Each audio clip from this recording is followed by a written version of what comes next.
So, sustaining as a tank, guys. Here we go.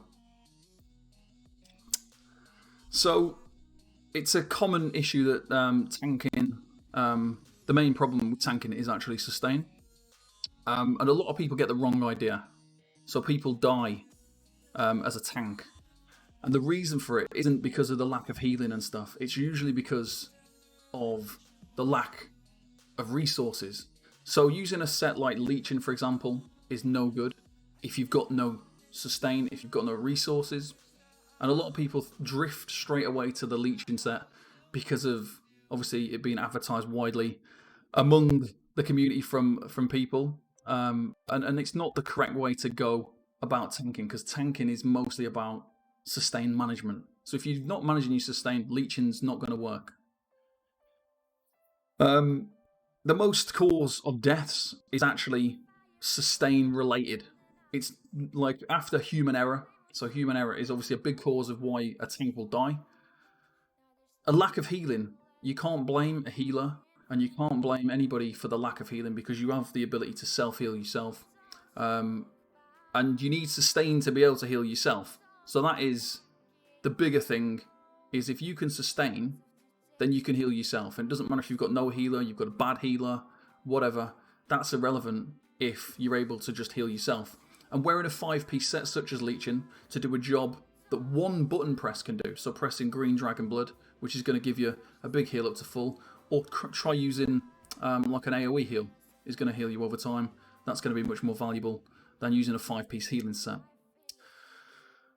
Once you're able to balance the sustain, you can start working on other areas of stuff. So you've got your sustain, and that's the priority. Your priority is staying alive. Your priority is sustaining your resources. Your priority isn't to debuff and buff the enemy as a tank. That's what you want to do once you've got the basics down, and sustain is the first real basic that you need to get really nailed down before you can start worrying about Alkosh, Crusher, all those kinds of buffs. The main priority is to be able to sustain, and then you can worry about those things later on, because you're not going to be able to sustain a 100% Crusher if you can't sustain casting Blockade while healing and doing all your other abilities. One of the big things I've noticed, new tanks, they think that having higher resource pools is going to help them with their resources. It's not. So people split the resources, people don't put resources into health, they put them into stam and mag, and that isn't going to help you sustain. That's just going to prolong the period before you start to get more issues. So the issues are still going to be there. It doesn't matter if you've got 25k stam or if you've got 19k stam. You're still going to have stamina issues if you're not managing your resources. So it's actually better to put more resources into health and boost your health pool higher, because that's going to increase the amount of healing you can do. And if like you're a Dragon Knight, your Igneous Shield's going to be bigger. All those sorts of things are going to benefit more from max health rather than having split resources among stam and mag. The only time you want to have real points into mag or stam is obviously if you're a class that's got higher mag than stamina. You need to put points into stamina to get that stamina higher than your Magicka, or else you're going to have sustain issues there when you're using synergies and stuff. So how do we sustain as a tank? So here we go. We've got a few different methods. You can heavy attack. We've got potions, synergies, Magicka recovery, reducing your block cost, and then other things that can assist with that. Obviously your gear, the gear sets that you use, the traits, your enchants, champion points, skills and passives. So here we go. So first of all, heavy attacking. Now, the main way of sustaining in this game is heavy attacking. Now, the trick that you need to know about heavy attacking is when you get hit by a heavy attack from a boss, you obviously need to be blocking it. When there's a heavy mechanic happening, you've got to block a heavy mechanic. Now, there's very, very little amount of situations in this game where you'll get back-to-back heavy mechanics. So the trick to heavy attacking is to time it straight after you've received a heavy attack, or you receive a heavy mechanic. You deal with the heavy attack, you deal with the mechanic, then you heavy attack yourself. And there is that window of opportunity. Every single boss has that window of opportunity where you need to heavy attack. So you need to do that as often as possible. So heavy after a heavy is the rule, what I would like to say, for people that are trying to sustain. You need to time it. So you need to be using heavy attacks as often as possible. So you don't want to wait until you've run out of stamina to start heavy attacking. What you should be doing is, you should be heavy attacking as part of, like, you don't really have a rotation as a tank, but you do want to taunt, you do want a heroic slash, you do want a heavy attack. It wants to be part of that same setup. So if you're doing a taunt every 15 seconds, you should also be doing a heavy attack every 15 seconds, because you're going to be getting a constant supply of incoming resources. So that should be part of your kind of rotation. After every heavy attack, try and get a heavy attack in yourself. That way you're not going to have problems throughout the fight. It's going to be something that goes on over a prolonged period of time. So don't wait until you've run out of resources to start heavy attacking. You should be doing it throughout the whole fight. Like when you're taking damage, when you've lost some stamina, heavy attack and get some back. Don't wait until it's too late. Don't take any risks with your heavy attacks. You've got to time them. They've got to really be timed. So, like I've said, heavy after a heavy. So when you've played a heavy mechanic, when you've played a heavy attack, block it, deal with it, do whatever you've got to do, then you heavy attack, because there's hardly any situations in the game where you're going to get a second heavy mechanic after the first one. So that is your priority, is the heavy attack. Champion points into tenacity is obviously going to increase is going to increase the heavy attack resources that you get back. So obviously consider that as an option if you're getting good at heavy attacking and you're not getting enough resources back. Try throw in a few extra points into tenacity to kind of generate a few more. As a absolute beginner level, so you're new to tanking, you're struggling to do the heavy attacks, your option is Shield Wall. So the one hand and shield ultimate. This is, like, I wouldn't suggest this. Once you kind of got a good idea, don't use this because it's not necessary. You should be using Warhorns. That is the priority in a trial. Using Warhorns to boost your whole group's damage. That'll end a fight faster. Ending fights fast is what is good, because the longer the fight goes on, obviously the more problems you're going to have with your sustain. If you've got to go for a 10-15 minute fight, that's a problem. If you can Warhorn more often and make that fight 7 minutes, it's going to be a lot easier to sustain than those extra minutes. But Shield Wall is a great way to sustain for very, very new players, beginners. You cast Shield Wall, it automatically blocks for you most mechanics in the game. It doesn't. There's some odd, weird situations where it doesn't work. But let's say, for example, the very first trial as a tank you might go into is Aetherian Archive, Shield Wall on the axis. So you're running out of stamina. You can use Shield Wall. So you pop your Shield Wall. You can do 3 heavy attacks in a duration of Shield Wall, which will generate pretty much your entire stand bar. And this is valid for every single class. So every class has Shield Wall available. So even though Dragon Knights are really strong for their sustain, every single class has got Shield Wall available. So use that as an option. Shield Wall, heavy attack, and also you want to use the morph that gives you a free cast of your abilities. So while your Shield Wall's active, you could do 2 heavy attacks, but then refresh your Taunt, your Ransack, or your Pierce Stunner, refresh your Heroic Slash, because they'll be free. They're free during the duration of Shield Wall, so you've got no cost on those 2 abilities, and you can do 2 heavy attacks in the same time period as well. Potions. So potions are obviously extremely important. You should always be using some kind of potion, whether it's an actual good potion like a Tri-Star Essence of Health potion. Sorry, 1 second. Let's move up to here. So you should always be using some kind of potion. Obviously, for beginner tanks, you might not have access to the Tri-Stat potions, but you do want to be using some kind of potion, because potions aren't just about resources, they're also about recovery. If you look at the Tri-Stat potion just on the side there, not only are you getting all 3 resources, but you're also getting all 3 recoveries. You're getting the most important one, Major Intellect, which gives you 20% more magic recovery. So even if you use a trash potion, one of the ones that you loot, one of the looted Magicka potions, using one of those will give you the recovery. So that's quite important, because you can get the recovery from the potion. So you should always be using some kind of potion. There is some fights where you don't want to be using them on cooldown, But if there's no like specific mechanics that are going to hit you really hard, and you're going to need a big boost of a heal and a big boost of resources, then like you want to be using potions on cooldown, because you always want to have that recovery. You'll always be getting back the resources. You need to time potions, so using them on cooldown, but don't use them at the same. If you're a Dragon Knight, don't use a potion and then use your ultimate, because then you'll have wasted the benefit of the ultimate as well as the potion. So you want to use your potion, wait till you've used a bit of your resources, use your ultimate, or the other way around. So use your ultimate and then wait a few seconds. Wait till you've actually drained a bit of your resources to then use the next thing. But yeah, just always like time everything around whatever it is you're doing. So just be careful, but use potions to your advantage. You need to use a potion as much as possible. But if you know you've got mechanics coming, like the Dragon's Breath on VSS, that drains a lot of stamina. So don't use a potion before the drain that's going to happen from the Dragon's Breath on VSS. Don't use a potion on Kind's Aegis. On the second phase of Kind's Aegis, when you're on the second floor, and you get surrounded. You get surrounded by the kind of blood, the wrapping thing. That drains your stamina every half a second. So don't use a potion before that. Use it during when your stamina's going down. So you need to really, really time it for that.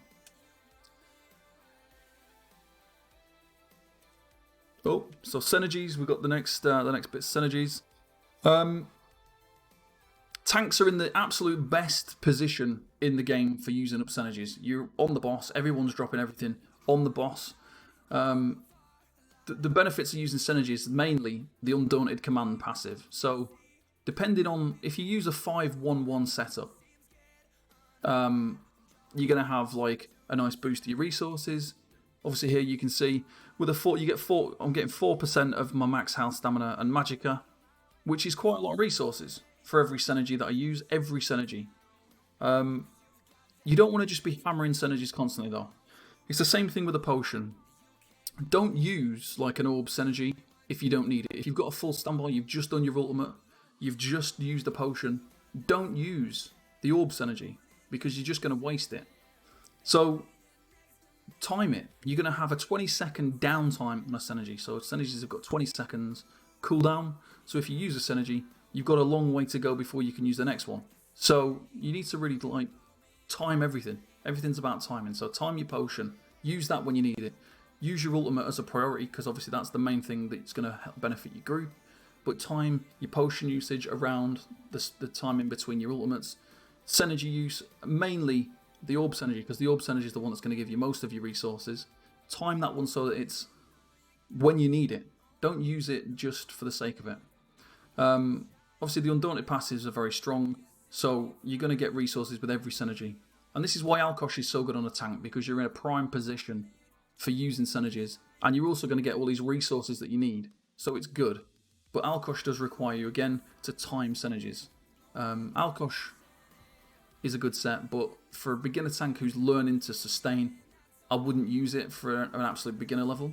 I'd work up to using it once you've able to kind of time things. When you've figured out how to time your synergies, how to time your potions and your ultimates, then start thinking about working Alkosh in, because if you're not going to keep any sort of uptime on Alkosh, your group can't rely on it, so then it's kind of wasted. You're better off figuring out how to time everything first, then bring Alkosh into the mix later on, because then you'll get some kind of usable uptime where your group can actually make some benefit for you running the set. Magic Recovery. So Magic Recovery is extremely important for a tank. Most of your abilities as a tank are magic related. So apart from your taunt and your heroic slash, every other kind of usable ability that you're going to use as a tank is Magicka related, including like your chains, your crowd controls, your healing mainly is one of the major things that's going to be needed, and that's why you want to have as high magic recovery as possible. Is your healing. If you've got bad healers, you've got no healers, how are you going to stay alive? You don't need leeching. You just need sustain. Do you know what I mean? You don't need that set that's going to bring you a heal. You just need to heal yourself and have the sustain to do it. The good thing about Magic Recovery is you can gain Magicka while blocking. You can't gain stamina while blocking. If you're blocking, you can't gain stamina. So you need some way to generate some resources, and Magicka is the way for gaining all that back. Obviously, you've got some classes that have a Magicka costing skill that trades off for stamina. So you've got sorcerers that have got Dark Deal that costs Magicka.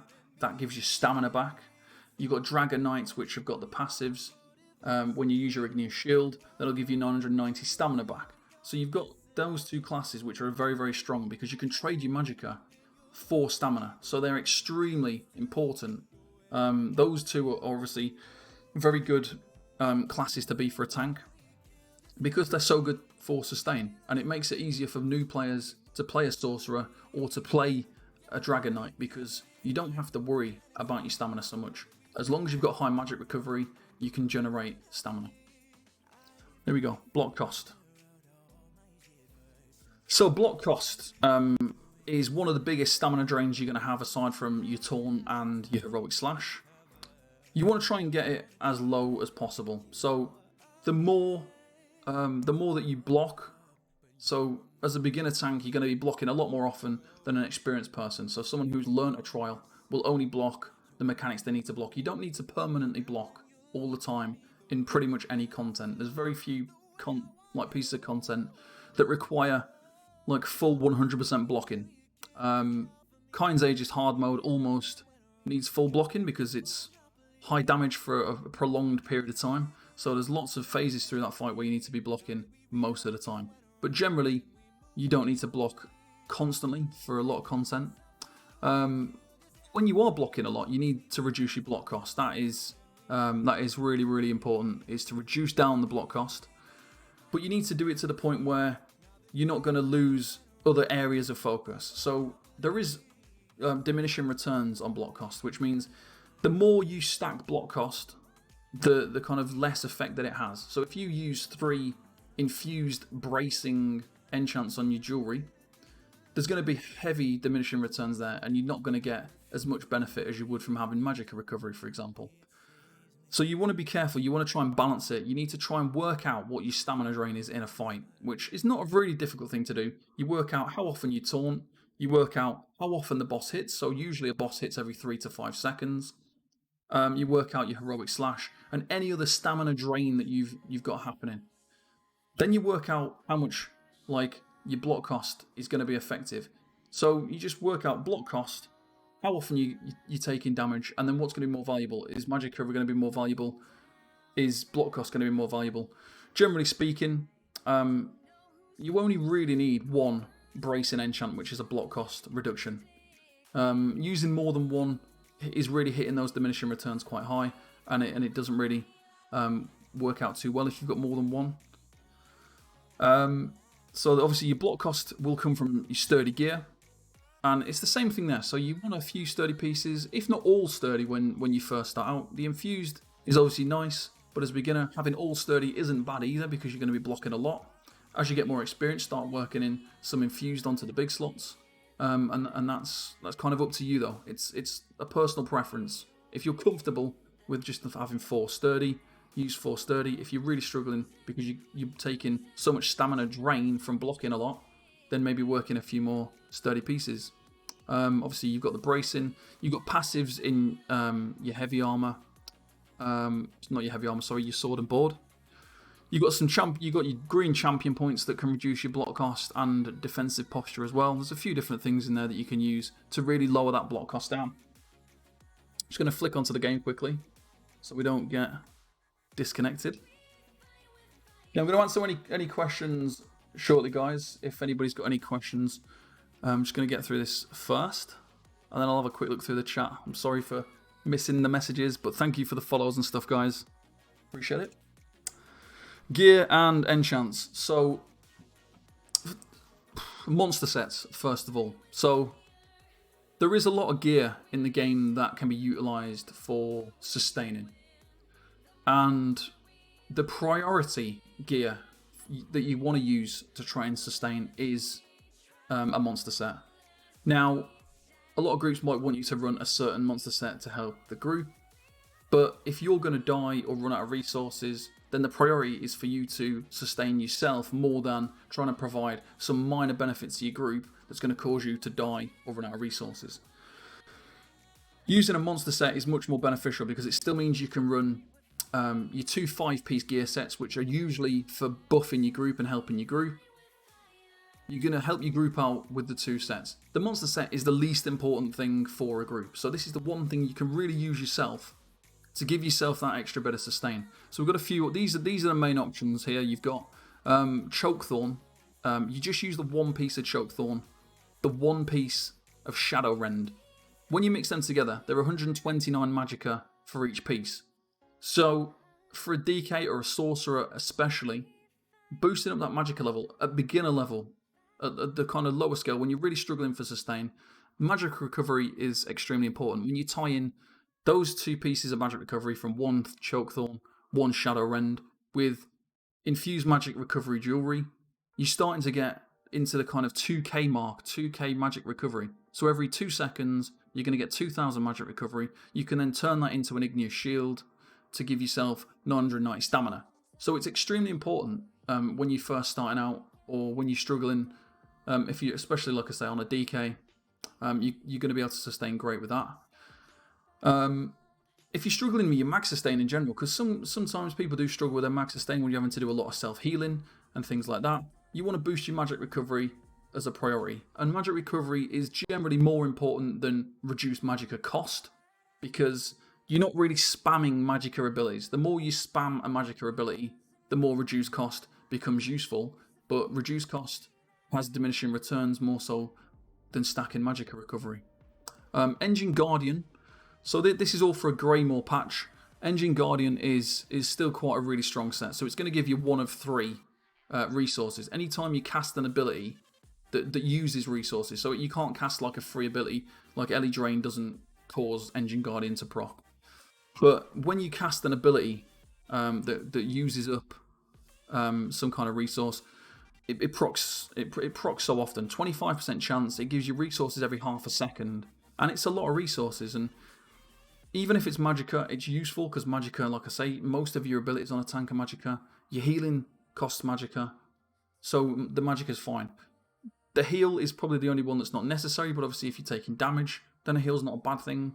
And then when it does proc the stamina, it's good because it's while you're blocking, and you've got a 33.3% chance to proc stamina. So you've still got a very, very high chance that you're going to get the stamina income from Engine Guardian every time it procs. And it's always active. Like every time it's finished, you only have to wait a couple of seconds and it's back again. So it's a very reliable set for sustain. And it's quite easy to obtain Engine Guardian. It's easier than the next 2 options we've got. Grundwolf is the next one. Grundwolf is probably one of the best monster sets for sustain. And that's because every 5 seconds you can gain... So as a tank, it'll be 700 stamina, 350 Magicka. And that's every 5 seconds. Now, you do have to crit to get them resources back. If you're keeping Blockade on the ground and you're keeping up your Taunt, you're keeping up your Heroic Slash, you're easily going to be causing a crit hit every 5, 6, 7 seconds. You're going to get those resources back. If you've got a block cost of 300 stamina and you're getting 700 stamina back every 5 seconds, you're going to be getting more back from Grundwolf than what you're spending on blocking. So this is quite a this is a good monster set if you need the sustain. Stonekeeper is the final one. It's not as good as it used to be. So the 1 piece gives you like a tri-stat, which you don't need, but it's nice. The problem with Stonekeeper is the dungeon's difficult to obtain it from. It's not an easy dungeon, first of all, for players, especially if like you just come into the game, you're a new player, you need a sustained monster set. It's going to be unlikely that you're going to be able to go and do Frostfall, because it's quite tricky on Vet. The 2 piece. So the main problem with Stonekeeper is the duration. It takes so long for you to get the resources back. And if you're really struggling for sustain, you want those resources as often as possible. If you're having to wait potentially 30, 40, 50 seconds to get the proc from Stonekeeper, which can happen in a fight where you've got to wait for the 14-second cooldown. The cooldown doesn't like restart until you've used all your charges. So once you've used all your charges, you get the resources back. You then got to wait the 14 seconds. It is a full 14-second wait. Then you can start getting your charges again. The only time Stonekeeper works well is in ad pulls. When you're getting hit by a lot of targets quickly, you're going to generate it quickly. When you're on a fight like Cloud Rest or a Silent Sanctorium, you're only getting hit once every 5 seconds. It's going to take you forever to generate those resources. In that time, you could have had 10 procs of Grundwolf. Do you know what I mean? So you're better off looking at some of the other sets. Stonekeeper's there as an option. If you're permanently blocking, if you're getting hit by a lot of stuff, if you're getting hit by an enemy quickly, then it's worth using Stonekeeper. But the resources are quite low. So 2,480 stamina and Magicka for potentially a 30-second wait is quite a long time and quite a low amount of resources for that really long period of time. Obviously, it was nerfed, this patch. It's like half of the resources you used to get. So it did used to be quite good. This is not so good now because half the amount of resources and you've still got to wait 30 to 40 seconds sometimes to get those resources. So you'd be better off getting them in other areas. Right, moving on. We've got 5-piece sustain sets. So this is like the last resort. When you've tried using a 2-piece monster set to improve your sustain, when you've done everything you can and you're still really struggling, these are your other options. And some of these things are not like, they wouldn't be useful on every single class. Some of them are more specific to the DK, which lower your healing. Sorry, not lower your healing, lower your ultimate cost so that you can cast your ultimate quicker because you get your ultimate and you get your resources back. So these are sustain sets which you could use as a tank in the meantime while you're figuring out how to play, while you're figuring out a trial. And I would always suggest, if you're new to a trial, you're doing a trial that you've never done before, don't go in there in the buff sets that are not going to be any value to you. You need to figure out how to deal with the mechanics before you work in the buff sets. That's the important thing. Buff sets are extremely important. You've got to run your Alkosh, your Yolnahkrin, your Eben. Those sorts of sets have got to be used. But there's no point using them at the very start when you're learning a trial that you don't know. Because if you spend more time dead without any resources, that's not going to be very useful to your group. So your priority when you first learn a trial is take a sustain set if you need it, figure out how to do a trial, then get rid of it. Start working out when to heavy attack, when to get your abilities used, when you can do certain things to improve your sustain. So you're heavy attacking mainly. You want to figure out, right, when can I heavy attack? How often can I do that? When's that going to be an option? And that's what you want to try and look to do.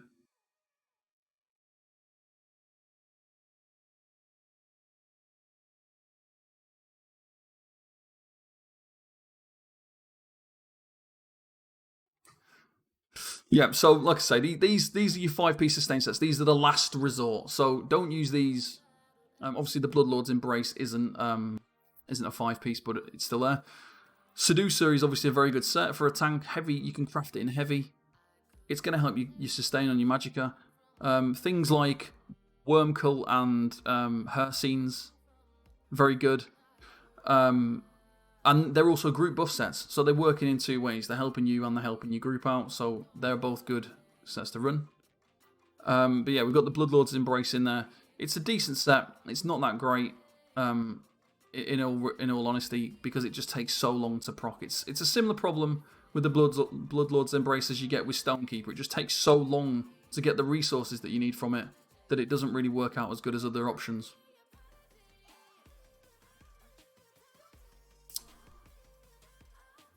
Yeah, so use a sustain monster set as the first priority. If you're then still struggling with sustain, move on to a 5-piece set if you need to. But a 5-piece set is going to mean that your group is going to suffer a little bit. But just use it while you build up to learning mechanics, while you learn a trial. Get rid of the sustain set, bring in the group buff sets, but always try learning in the sets that are going to benefit you. Yeah, learning mechanics means when you know when to heavy attack, learning how to sustain in a fight without the selfish gear pieces. Using a 5-1-1 setup is always going to be really helpful because of the added passives. There's lots of passives in there. If you use 7 heavy, that's fine. That's going to make you more tanky. But if you want to have improved sustain, then you're going to need to either use a 5-1-1 setup, or you can use something like 5 heavy and 2 light. It's going to reduce your tankiness down a little touch, but it's going to mean you're going to have more magic recovery and things like that. So you can use those sort of setups to try and boost it with your gear. Your priority gear traits are sturdy, mostly on the shoulder, hands, waist, feet, and the shield. Some people like using an infused shield. The problem with an infused shield is when you use a glyph on an infused shield, you get all those resources, but then when you switch to your back bar, you lose them. So you're actually much better off to go with a sturdy shield because you block on your front bar with your sturdy shield, or something like well fitted, which is going to reduce your dodge roll, which is really expensive. So that's the next thing. If you don't need the sturdy gear, if you've really figured out how to sustain a fight, start working other things in. Start working in some well fitted, because if you dodge rolling a lot, Kind's Age's last boss, for example, I'm dodge rolling a lot, so I use well fitted because sturdy is less valuable. Well fitted reduces my dodge roll cost, and I'm dodge rolling a lot. Dodge roll is an expensive thing, whereas my block is already quite a cheap thing in comparison to my dodge roll. And also things like divines, you can work in divines if you don't need the well fitted or the sturdy. Infused chest, legs, head is going to give you a nice boost to your max stats. Like I say, you don't really need to boost your Magicka and your stamina super high, because that's not the issue. It's not having max resources isn't important. It's reducing the drain on those resources, which is the important thing. Make sure you've got your stamina higher than your Magicka so that you can regain stamina while blocking when using like orbs and shards. You don't want it to be the other way around. Like if you're a beginner tank, you don't want to be having a higher Magicka pool. You definitely 100% need to make sure you're not using the Tri-Focus passive, and you want to make sure your stamina is higher than your Magicka. That's going to be much more of a benefit. Yeah, so max stats on Magicka and stamina is not super important. It's how quickly you can recover the lost resources. That's the important thing. Recovering what you've used. Not having 25k stamina. You don't need it. It's not necessary. Jewelry. So for sustain, Infused is the best jewelry trait. And combining Infused with Magicka recovery, that's going to give you a nice big boost, especially on DKs and Sorks where you can convert that Magicka into stamina. Making use of Infused Magic recovery for your self-healing if you need it, your crowd control, all your abilities, your blockade. There's so many Magicka abilities on a tank. Infused Magicka recovery is extremely valuable. You can use like one Infused bracing. Like if you used, compared to just using bracing, an Infused bracing reduces your block by around about another 122. So it is worth potentially using one Infused bracing and two Infused Magicka recovery. There is diminishing returns on bracing, as we've mentioned already, so you would never use 3 bracing. Even 2 bracing has usually got too much diminishing returns that it's not worth it. So just be careful of how much bracing enchants you're using. You don't need 2 to 3. 1 is usually fine, combined with your champion points, and combined in with your CP and everything like that. Harmony is a potential option. So Harmony will give you an extra 1,386 more Magicka and stamina for every Harmony enchant you've got. The problem with Harmony is it's only going to work every 20 seconds, so you don't get resources back. So that you don't get the extra resources with Harmony from your Undaunted passive. It's only from the actual synergy. So when you use an orb, you'll get the extra resources. If you then use a conduit synergy, for example, that'll just do more damage. You won't get more resources back from a conduit. You won't get more resources back from things like that. The problem with using Harmony is, let's say you use a Harmony Magic Recovery instead of an Infused Magic Recovery. Over those 20 seconds, you'll lose 1,010 Magicka. That's at a base stat. But that's like the pre-buff number on recovery. So when you stack recovery, the more things get added to it, like your minor, your major buffs, all the things that you're adding onto it are going to increase. So when you have a Magicka enchant on your jewelry, that gets boosted later on in the equation. So it's not just like 100 and it's not just 270 Magicka, it's so much more than that. It's later on in the equation. When all these extra boosts get added onto your Magicka recovery, it actually works out to be a lot more. So while Harmony might seem like it's a better option because of the extra resources, it's not necessarily going to be that great because you're losing so much Magicka. It's a lot more. The base number is 1,010, but it works out so much higher because later on in the calculation. Obviously, if you're really struggling for stamina, you could use a harmony piece. You don't need to use infused bracing. That is a little bit overkill for most situations. You could use a harmony bracing, like one piece harmony. You wouldn't want to use too many harmony pieces. It's only really valuable for Cloud Rest. It's not a huge trait that you need to use, but you can use it, and it can be worked in. If you're really struggling, if you're very new to tanking, use one harmony piece, and that could work quite well. You've also got the option of reduced feat cost, which is reduced stamina cost, and that reduces the cost of dodge roll, your taunt, your heroic slash. So you can reduce the cost of your stamina abilities and your dodge roll by using reduced feat cost. And then you've got the new jewelry enchant, reduced prismatic cost, which reduces the health, magicka, and stamina cost.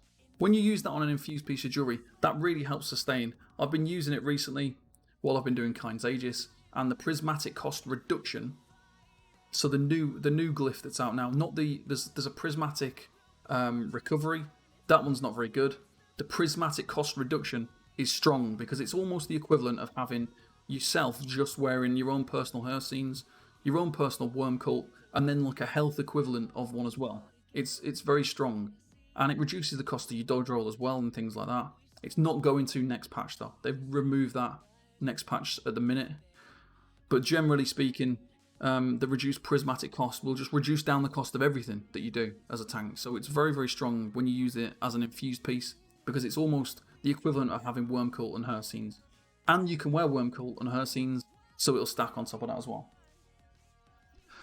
Champion points. So you've got champion points. We've got all these champion point things on the Tank Club Discord. So if you want to see these CP layouts for each trial, we've got main tank, off tank, and progressive. There's a progressive one on the Tank Club Discord which goes from 100 CP, 160, 2, 3, 4, 5, 6, 7, all the way to the top. So you can see like general CP allocations for all levels of CP.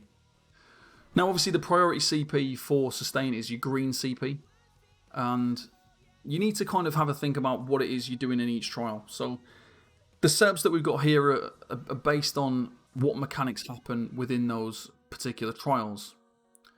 And you just have to be really careful. The way that you spend your green champion points is you need to look at what are the most expensive things that you do as a tank. One of the most expensive things that you're doing is obviously blocking, so Shadow Ward is your initial priority.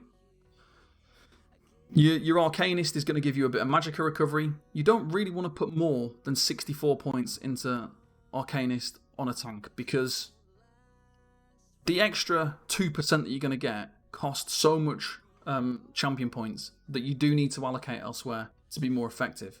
So first priority is Shadow Ward for your block cost. Second priority, Arcanist for that bit of Magicka recovery.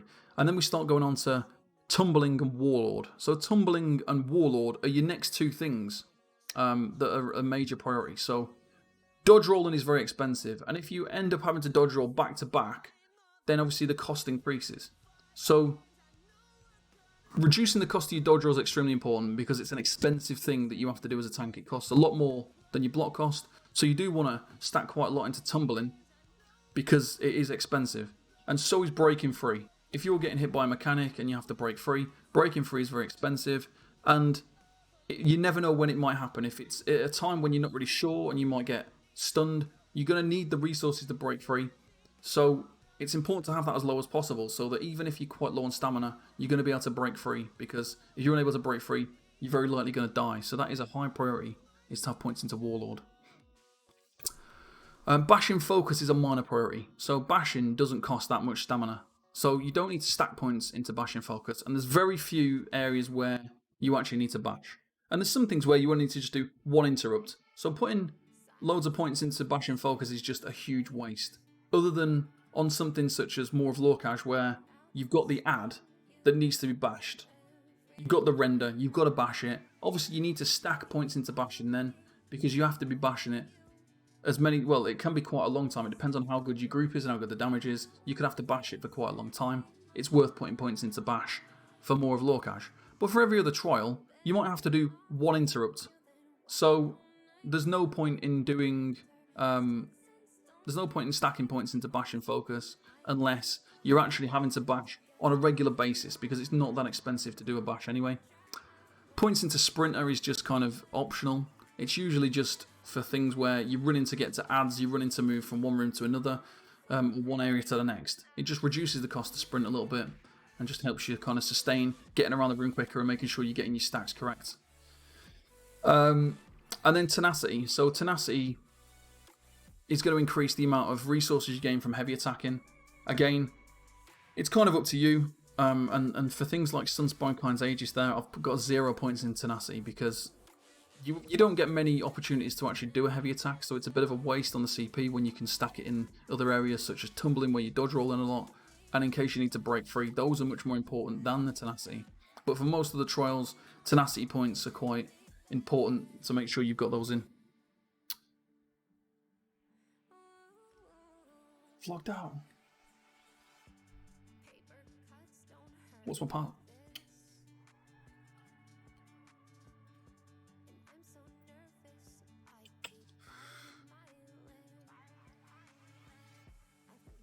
I'll be looking at the chat in a minute, guys. I'm going to be seeing if anyone's got any questions.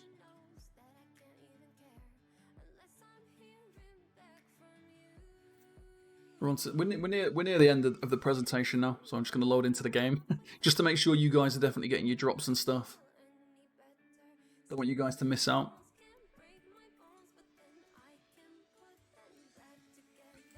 There we go. All right. Skills and passives. So there's a lot of skills and passives that are helpful for increasing sustain. So first of all, obviously we've got the one hand and shield, the fortress passive, and the shield wall ultimate that we mentioned earlier. So shield wall, cast that, and then you can just swing in your heavy attacks while the game's automatically blocking for you. And then you've got, like I said, the fortress passive there. Let's see if we can show you that in a second. Show you that in a second. Light, medium, heavy. So this is what the benefit is of going 5-on-1. So I can actually show you the benefit. I've got it all on Discord. If you look on the Tank Club Discord, there's a lot of information on there about gear, weights, and the benefit of those. So if we bring this in,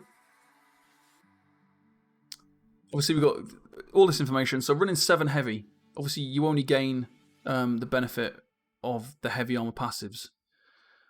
And that's fine. Like if you need it, if you want to be more tanky. When you start bringing in the 5-on-1, you then start to bring in the light armor passives, which give you reduced sprint cost, increased Magicka recovery, reduced cost of spells. Those sorts of things start coming into play as well. You get the medium armor passives, which reduce the stamina cost of abilities. Now that's the main one.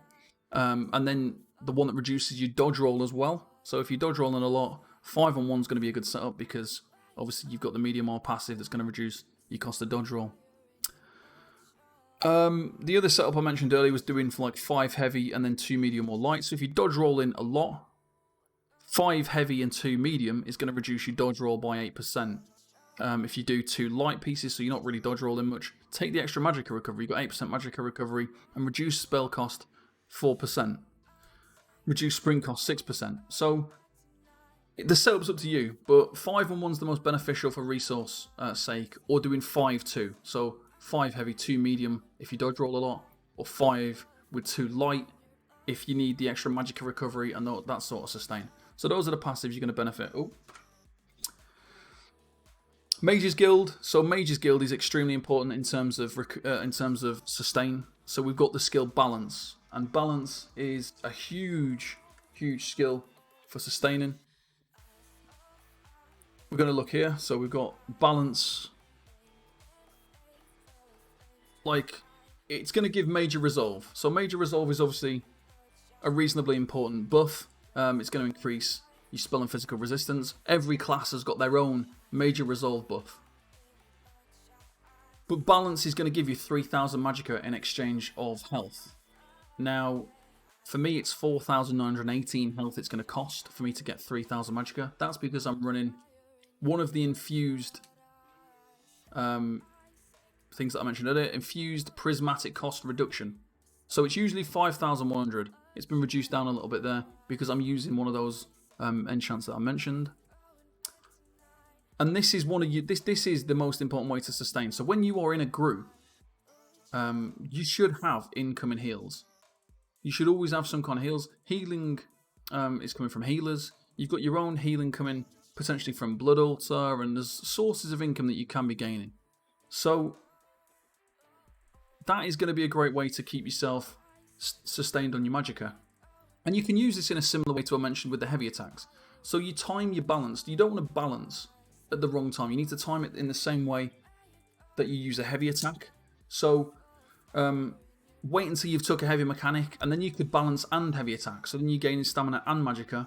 That's going to give you sustain on everything. And also, you do get a debuff by using balance, where you can't heal yourself properly for 4 seconds.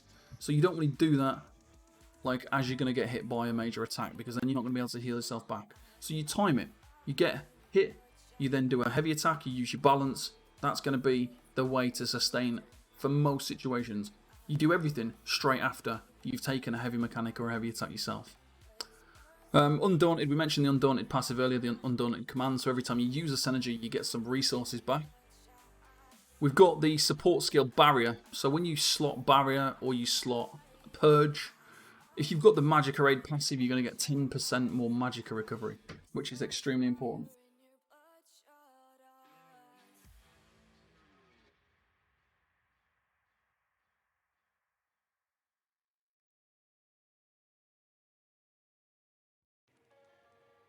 Sorry.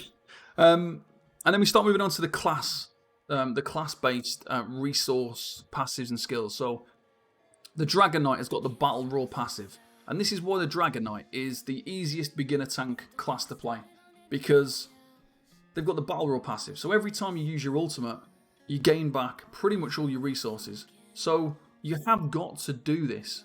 You've got to be using your ultimate when you've got it. So if you're using Warhorn, you've got comfortable with playing the DK, you should be using the aggressive horn. Don't wait until you've got 500 ultimate. Make sure you're using it as soon as you get it, because you're going to get all your resources back. You need to be using it as much as possible. If you're light attacking to generate ultimate quicker, that means that you're going to be able to make use of the Battle Roar passive. And then you've got your Helping Hands passive. So every time you use your Igneous Shield, you're going to get 990 stamina back. So you're just standing there and blocking. You could be using balance. You could be using the Magicka recovery that you got. You get yourself up to a really high Magicka recovery. Just keep using Igneous Shield. Get 1,000 stamina almost every single time that you do it. So that is why the Dragon Knight. The Dragon Knight is so easy, and it's such an easy class to play in terms of resource management. And if you're a beginner tank looking to start tanking, the Dragon Knight should be the first one that you look at, just because of how simple and easy it is to play. Obviously the Sorcerer, they've got Dark Deal. Dark Deal isn't as good as using Igneous Shield on a DK, because Dark Deal makes you drop block. So while it's still good that you can switch, use Magicka to cast Dark Deal to get yourself stamina back, it's not quite as good as the Dragon Knight, because it does drop you block, so that is a little bit of a problem. And then the Sorcerer has some really, really good passives. So Unholy Knowledge gives you reduced cost. Persistence gives you reduced cost after you block an attack. So you block an attack, and then you get reduced cost by 15% on your abilities. And then Capacitor gives you 10% Magicka recovery. So Sorcerers are a very good option for sustain, because they've got those things. Next we've got the Warden. They've got the Flourish passive. They've got the Nature's Gift passive, and then they've got the Blue Betty and the Bull Netch. Now, the Netches aren't really that great for sustain. They're good to have because they're free to cast, and they just run their course and they give you resources back, which is fine. But with the Warden, best way, if you're really, really kind of struggling for sustain on the Warden, is to spam the Netch, and it will just keep giving you the initial tick of resources every time you press it. So that is an option if you're struggling for sustain on a Warden. You can use the Netch, and then you just keep pressing it. And as you keep pressing it, you'll just keep getting an instant tick of resources, and you just seem to get more resources back by doing that. But obviously, you can't spend a whole fight doing it, so you do need to work out a better way of sustaining, and then that is kind of another option. If you're starting to struggle, you can just spam the Netch, and you'll keep getting that initial tick as well. So I think it ticks twice when you press it, because you'll get the tick every second, but as you press it to overlap it, it gives you the initial tick as well from when you first press the button. Then we've got... Oh. Goodness me. Then we've got the Necro. So the reason I put Avid Boneyard there is Avid Boneyard gives you a self synergy. So even though it doesn't actually give you direct resources and it costs more than the resources you're going to get back, Avid Boneyard's good because it gives you a self synergy. You can synergize it yourself. It's good for keeping up your Alkosh on a Necro tank, but it's also going to give you some of the resources back. So you cast it, you use your own synergy, you get some of the resources back. So it's quite a good way of maintaining that debuff, proccing your Alkosh, and giving yourself a little bit of resources back. But the next passive, which is pretty good, gives you 200 Magicka and stamina back when the enemy dies.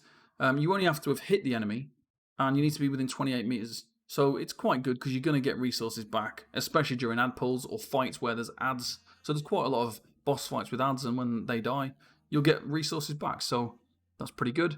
Expunge and modify.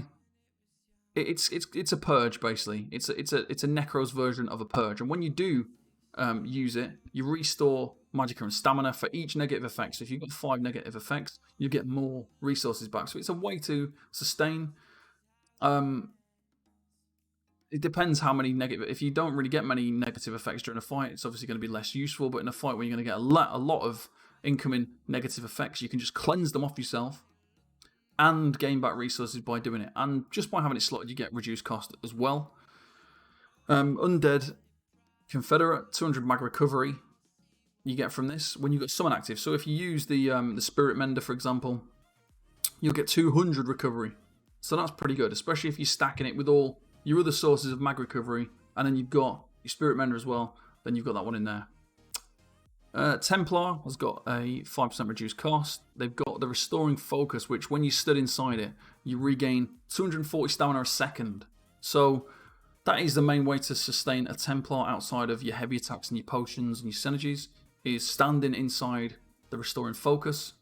That's down on the ground, you stand inside it, you're generating 240 stamina a second, which is quite a lot because you can get your block cost to almost be 240 stamina. So you're going to be gaining back pretty much every piece of the stamina drain you're getting from blocking by standing inside that. And then you've got Repentance, which gives you 3k stam per corpse. It's good in ad pulls. Obviously, it's not really that useful if you're in a fight where there's no corpses because you've got nothing to absorb to get that 3k stam, but it is a way of giving yourself really good sustain. The Nightblade. So the Nightblade's got quite a few ways of sustaining it. At one point I did think it was quite difficult of sustaining a Nightblade, but nowadays there's so many things to generate resources on a Nightblade. Incapacitating strikes. You just have to have that slotted on your front bar, and every time you do a light or a heavy attack, you'll get 100 Magicka and stamina. So when you combine that with Leeching Strikes, so you're getting 106 stamina for every light attack with Leeching Strikes, and then another 100 stam and Magicka per light attack with Incap on your bar, it's got quite a lot, so you just have to be light attacking it. Obviously, it's not easy for beginner tanks because if you're having to light attack to gain resources back, that's unlikely to be something that you're comfortable doing.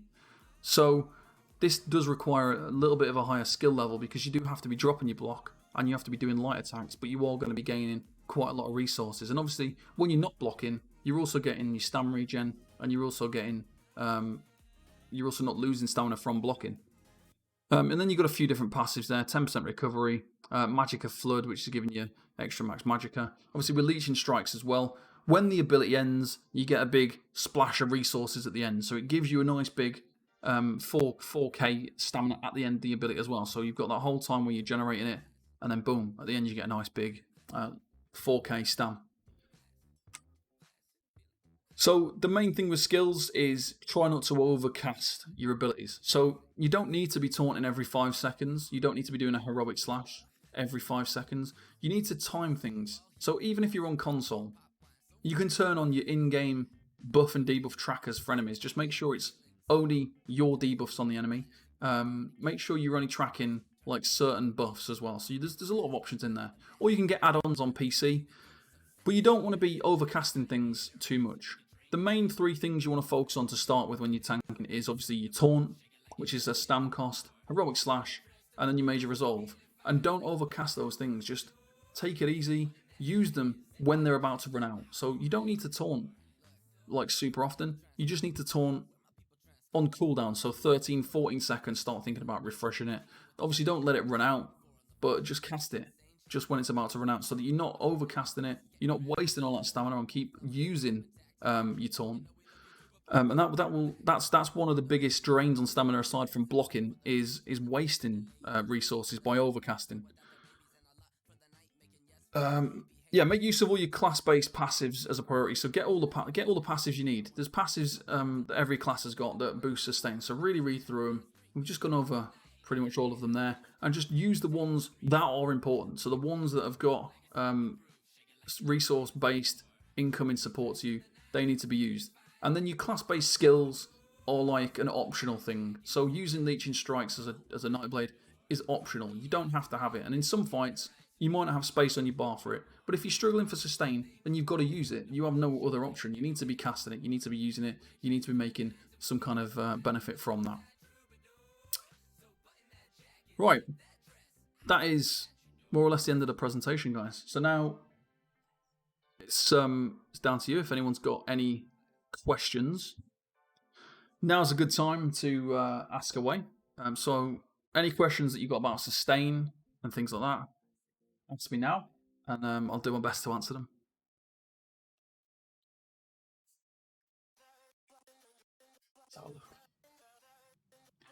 Nirnhound worthwhile on shield? No. Nirnhound is I wouldn't ever use Nirnhound for anything, because I just don't believe it's not a good trait. You're much better off using sturdy to reduce block cost, or well fitted. Like sturdy and well fitted are the best two traits because they're the ones that are helping you sustain. Nirnhound is just an unnecessary trait, basically. Oh shit!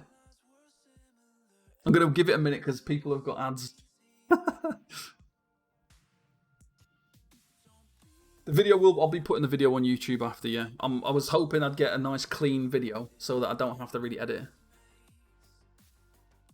There is a fixed cost for block, yeah. So the absolute starting cost to block is 1,730, I believe. That's the starting cost. There is a few calculators for block cost as well. If you search Waller block cost, you'll find a link to his site. And that's got a good block cost calculator on there, so you can figure out where you're at. But yeah, I think the starting block cost is 1,730. Divines. Yeah, if you're going to use Divines, obviously you can use Divines. Divines is fine. The problem with Divines is it makes such little difference. Like, let's say you're using the Atronach Munderstone for magic recovery, and you incorporate that with Divines. It's not going to be that much. There's such little benefit. There's such little benefit to Divines. When you're using the Steed Munderstone or the Lord Munderstone, though, bringing in some pieces of Divines is actually quite helpful because they do seem to add quite a bit more. Whereas the Magicka recovery seems to make such a little dent onto your actual overall Magicka recovery total that it's not super worth it. But Divines is an option. When you're not blocking much, if you've become really, really good at a fight, you don't need to. Yes, I will be posting this on YouTube after, yeah. Yeah, I will load it up to YouTube. One thing I did forget to do though, I was gonna put markers in the stream on the way so I could make it really easy, but I forgot to do that. Do you prefer to dodge or block heavies? Are you able to choose? So it depends. Sometimes I'll dodge roll a heavy attack. It depends on the situation. So obviously in Kind's Age you've got to dodge them. If I'm taking a lot of damage, like let's say we'll go all the way to Helra, for example. So we've got the 1,000 cuts, like Whispers in the Wind. I do like to dodge roll those because sometimes you might not be confident with your healers. Now, if you're not confident with your healers, you shouldn't expect them to heal you.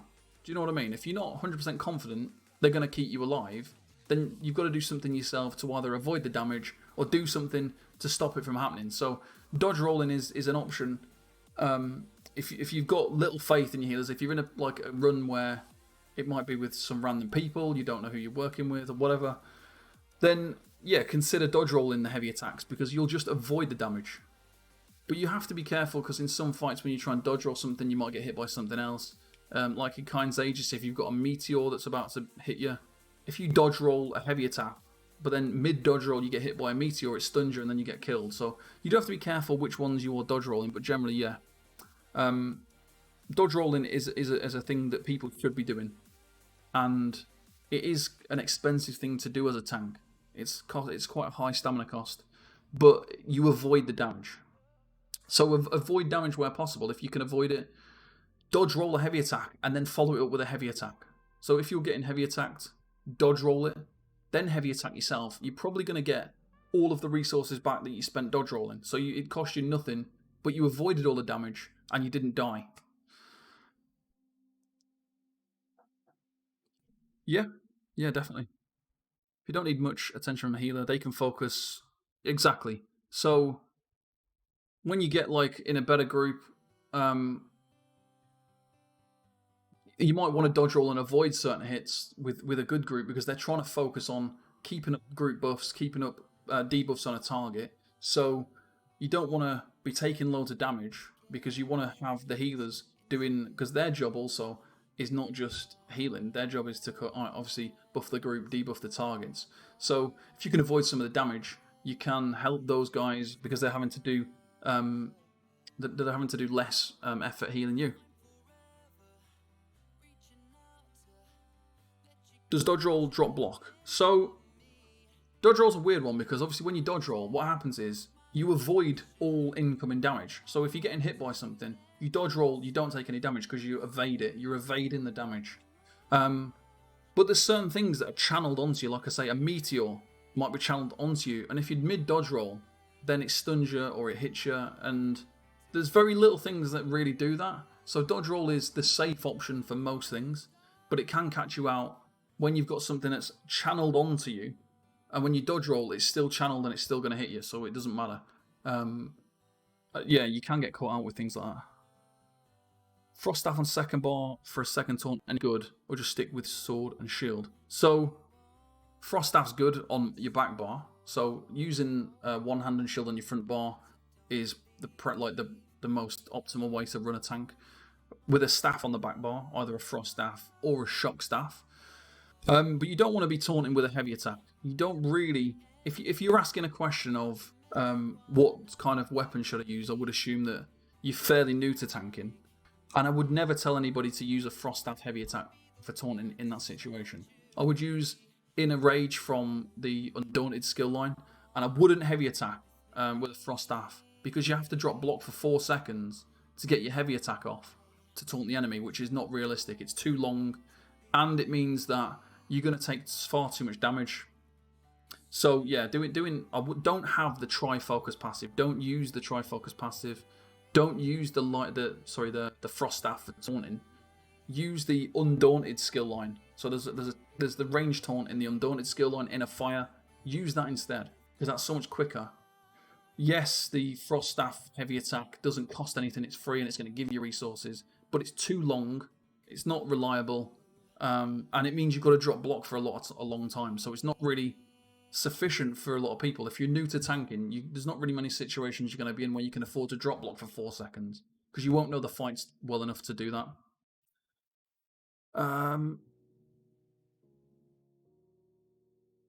Thoughts on total consistency with sustain option?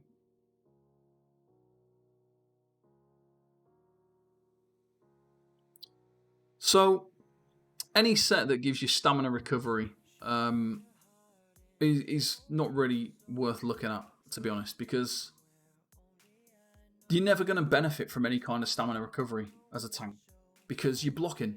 When you're blocking, you can't gain stamina back while blocking. So any set that gives you stamina recovery, if it's part of a set that you need, obviously it's just there. But you don't really want to worry too much about stamina recovery because the only time you get any use of it is when you drop your block. And stamina recovery happens every 2 seconds. So you're not going to be getting much stamina from stamina recovery. It's not worth worrying too much about it.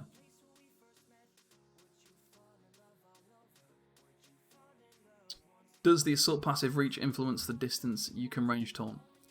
Yeah, it would in PvP, yeah. It doesn't in PvE though. It would because the range taunt is essentially a damage ability that taunts a target. So it would have it would be influenced by that passive while you're in Cyrodiil, but it won't work like in a PvE sort of situation. It'll just be it won't make any difference. Shouldn't have been kicked. Yeah, I think it says on the actual skill itself as well.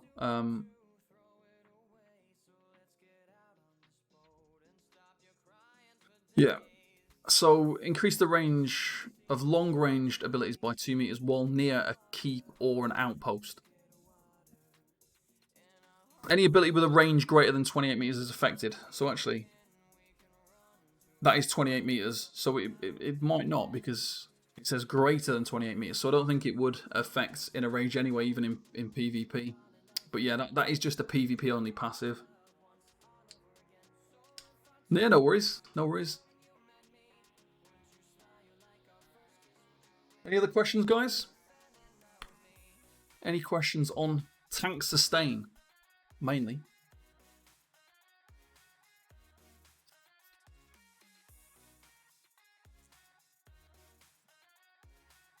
Right, final comments from me then. Any food besides sugar skulls? Not really. Sugar skulls is good. Sugar skulls is the best food, really.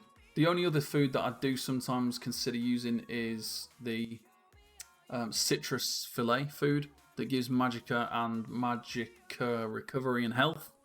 Sometimes I sometimes do that, but not very often because you get less Magicka, less health than sugar skulls, but you do get that extra recovery. So it's probably only as an off tank that I would use a different food. Sometimes I use green food, Magicka, and stamina in Cloud Rest as the main tank. So if I've got super high health for whatever reason, I've got a really high health build, sometimes you'll use Magicka and stamina food to reduce your health for the execute in Cloud Rest so that you don't have too high health to make it easier to heal back up to full. But yeah, so final comments, guys. So the main things to remember from the presentation. So resources are the main downfall of tanks, aside from human error. You don't need to use healing sets like leeching to survive. The main thing that you need is increased sustain. And you can do that ideally by heavy attacking. Heavy after a heavy is the general rule, so heavy attack after a heavy attack or heavy mechanic. Try and get that into your system for when to gain resources back. So heavy attack after a heavy. You're never going to really get hit twice by 2 heavy abilities back to back. So try and work in your heavy attacks and your balance after you've taken a heavy damage attack. As a priority, if you're struggling for sustain, the first thing to do is to try and reduce your block cost, increase your Magicka recovery, and change your monster set. Use a monster set that's going to be more beneficial to your sustain.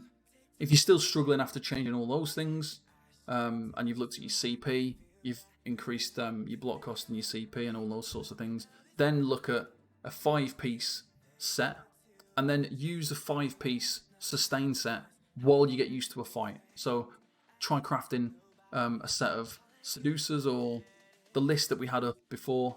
There's a big list of good sets that are good for sustain for both Magicka and stamina. Use one of those sets for a first few goes until you learn the mechanics and you know when to heavy attack, and then work those sets out and bring in your buff sets that you should be using. And yeah, just like analyze every detail. So try and work out what your stamina drain is. So how often does that enemy hit you? How often do you cast your abilities, your taunt that cost stamina, your heroic slash? So how much do you need to be gaining? How much stamina do you need to be gaining to recover from those expensive of those expensive costs? And yeah, thank you all for watching the presentation. Appreciate it.